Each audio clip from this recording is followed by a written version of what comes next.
This week's installment has excerpt from my book, The Very Fine Light. Part 2 celebrates the Advent season. And Part 3, When Researching an Apparition. First, segments from the audiobook version of The Very Fine Light. Chapter 30. Buell spotted the Christmas tree on the corner glowing brightly, and the colorful lighting reflected off the darkened warehouse. "Look, Buell, I had them put up this display with that spare tree," Julie said with a childlike excitement in her voice. As they turned the corner, he saw Randy and Mikey at the old warehouse. He quickly pulled over to the curb just past the bucket truck in order to see if the warehouse door was open.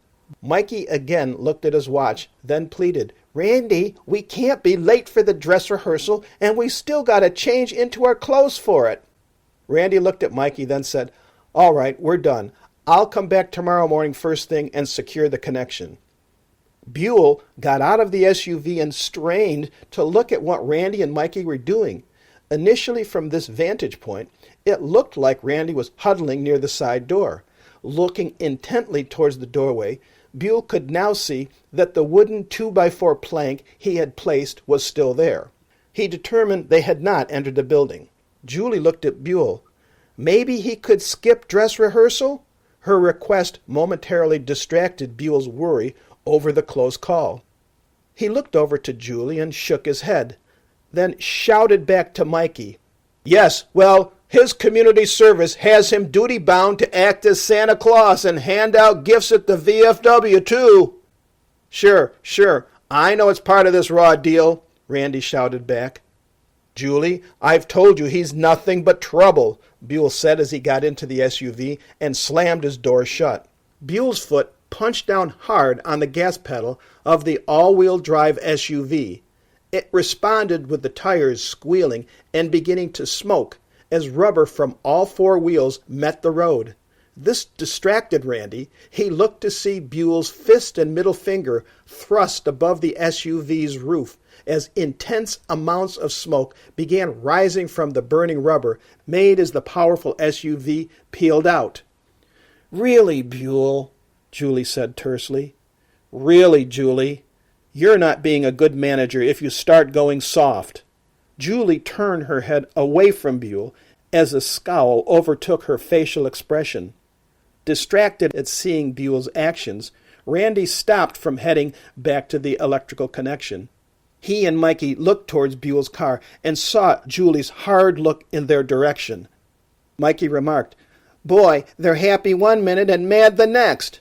Randy also mistook her frown as a look of anger towards him.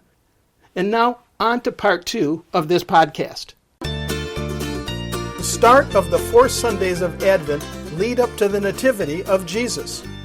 With Thanksgiving, the gears started shifting into a holiday mode, beginning, at least in my world, 24 hours before, back on a Wednesday.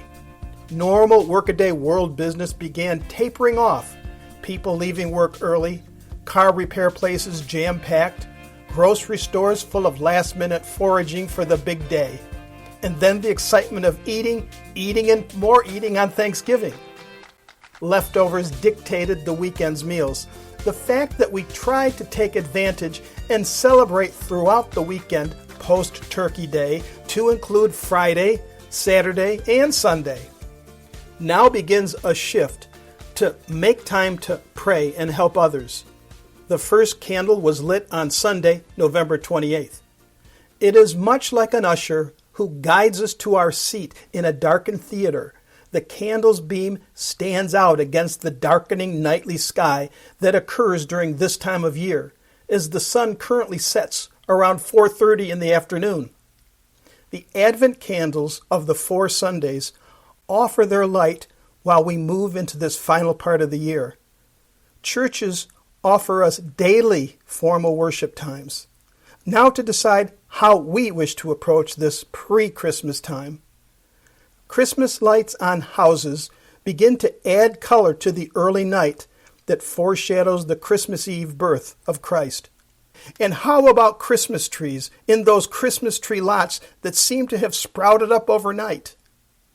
And then there are the advertisers, those whose sole purpose is to promote end-of-year selling opportunities. 'Tis their season too. Hearing those first Christmas songs during the Thanksgiving Day holiday, at first we shrug off the Christmas music and ads on radio and TV, with their clarion call not so subtly signaling us that now is the time to shop for the people we care about. The holiday commercials do confuse things a bit. There's the 25-day chocolate Advent calendar offering a tempting new candy for each day of the week. Seems at odds when considering the going without of the Nativity fast and quiet reflections of Advent. And then there's a Christmas music spot singing out a favorite Christmas tune via different ringtones from cell phones and doorbells. And then there's another, a tortured word poem for selling holiday stationery to the tune of 12 Days of Christmas. Frantic selling pitches that play repeatedly throughout the month. They tend to obscure the peace we have set out to reclaim in our lives through prayers and quiet time around these Advent candle flames. But fortunately, the second Sunday comes, and another candle will follow it, adding more illumination. Each of the 4 candles add more light, building up our anticipation. And now, on to part 3 of this podcast. When researching an apparition.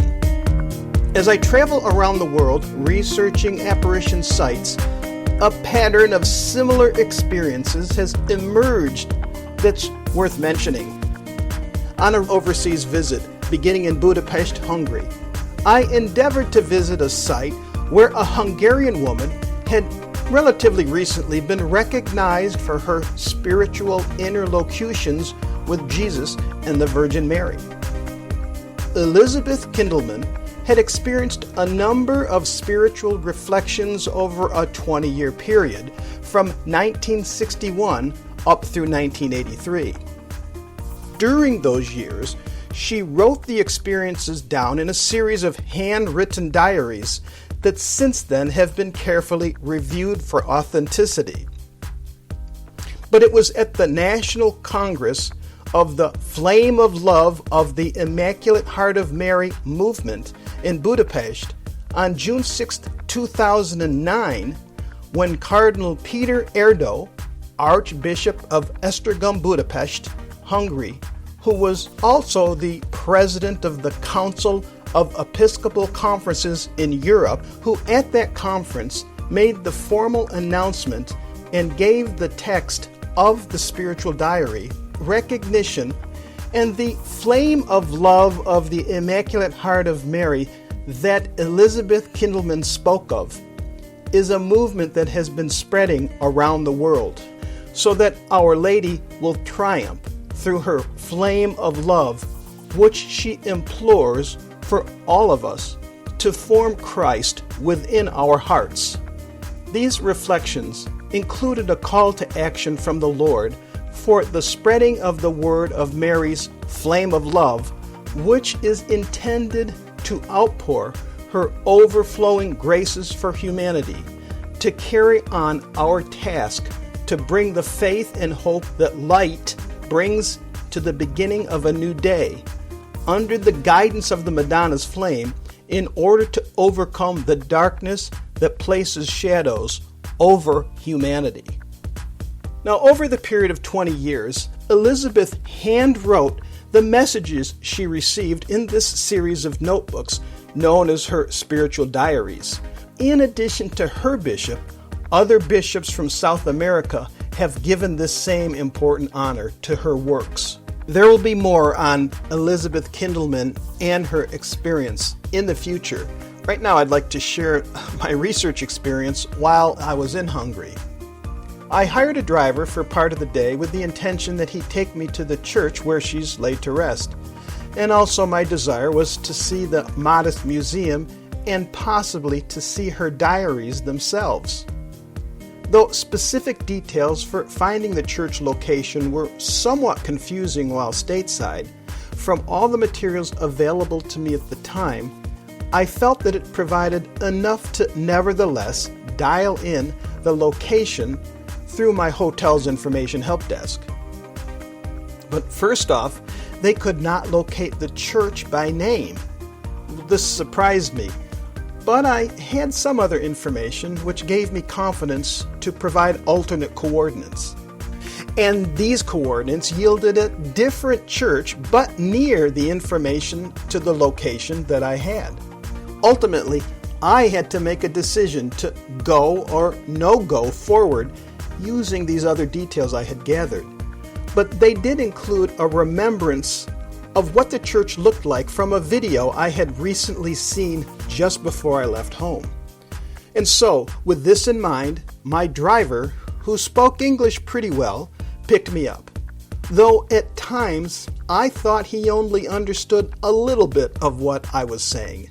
The driver diligently installed the coordinates into Google or some other such app on his cell phone. Well, we took off into the hinterlands. We traveled for about a half an hour, and this seemed about right to me based on the map work that I had done back home. And voila, directly ahead was a town with the steeple that looked familiar to the one I'd seen in the video. The driver, still looking at his cell phone, exited at what seemed like the right exit just before reaching the town. I was very excited, and why not? Because the church was right in sight. Now, the driver continued following the directions on his app, and of course, being in a foreign language, I didn't understand what was what. Yet before long, the length of travel and the direction we were driving seemed to be going a very long way from the site and the town. Unfortunately, the driver took me to a different church about 15 miles away by my estimate. Try as I could not get him to double back and try again to go to find the church tower I had spotted. He asked a number of people we encountered in this little town about the church, as well as a number of other people, each giving him directions. So as we would continue driving, I assumed surely we were being directed to the church I had seen.